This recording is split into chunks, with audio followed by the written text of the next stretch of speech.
Be Negatif, buku saya sendiri. Saya termotivasi loh dengan buku saya sendiri. Jadi buku Be Negatif ini sebenarnya tuh seperti kayak diary, sehingga kalau dilihat ya tulisannya juga itu seperti kayak tulisan tangan. Jadi saya seperti menulis buku dan mencatat pengalaman-pengalaman saya atau pengalaman-pengalaman teman-teman saya yang sudah berbagi. Ini nih yang saya sekarang mau bagikan adalah judulnya ini. Tapi ini kan mirror ini ya. Kebaca gak sih? Judulnya tuh Dendamlah.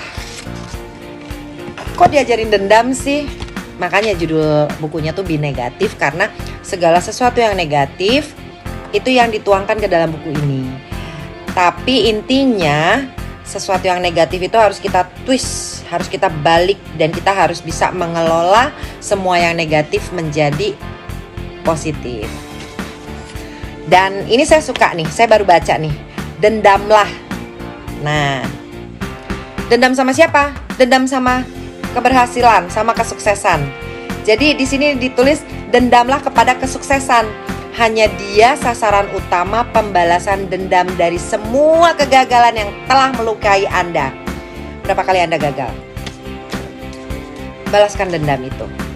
Nah, jadi apa aja sih contohnya? Nih, pertama, Anda punya dignity, yaitu harga diri atau reputasi. Bayangkan, Anda bilang sama orang-orang mimpi-mimpi yang akan dicapai dan ternyata gagal. Anda punya harga diri kan? Malu ya? Nah, balaskan dendam itu, Anda harus berhasil. Kemudian emotion. Jadi kita memiliki tekanan-tekanan yang bisa merambah kepada orang-orang di sekitar kita. Pasti istri atau suami atau anak-anak kita bisa kena sasaran. Kita ditanya sesuatu, kita mungkin nggak nice membalas mereka ya. Kemudian ada lagi nonsense yang ternyata salah dalam menentukan tindakan yang seolah-olah benar.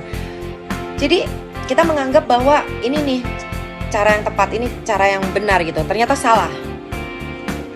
Kemudian dare, keberanian. Kadang menerjang semua hal yang tidak mungkin menjadi mungkin, karena ya memang sebagai seorang entrepreneur, sebagai seorang pengusaha memang dibutuhkan dare, berani, daring ya.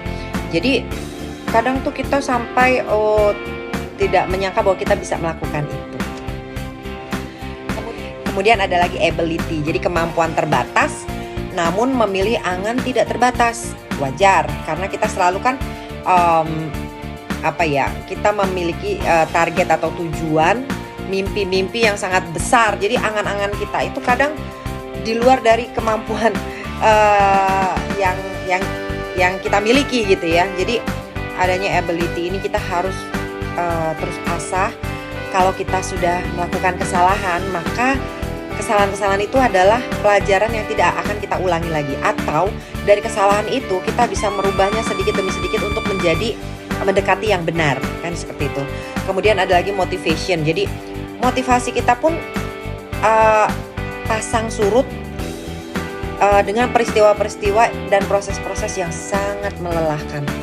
Kadang kita sudah berusaha, sudah merasa bahwa ini sudah maksimal, tapi ternyata hasilnya juga belum memuaskan gitu ya.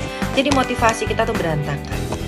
Akibat dari semua ini, dignity, emotion, nonsense, dare, ability, motivation, ini semua kita harus balaskan dendamnya. Pada siapa? Kesuksesan. Jadi dialah yang bertanggung jawab. Nah, jadi hanya kesuksesan. Nah, ini untung saya sebutin barusan. Hanya kesuksesan yang bertanggung jawab atas semua luka Anda. Balaskan dendam.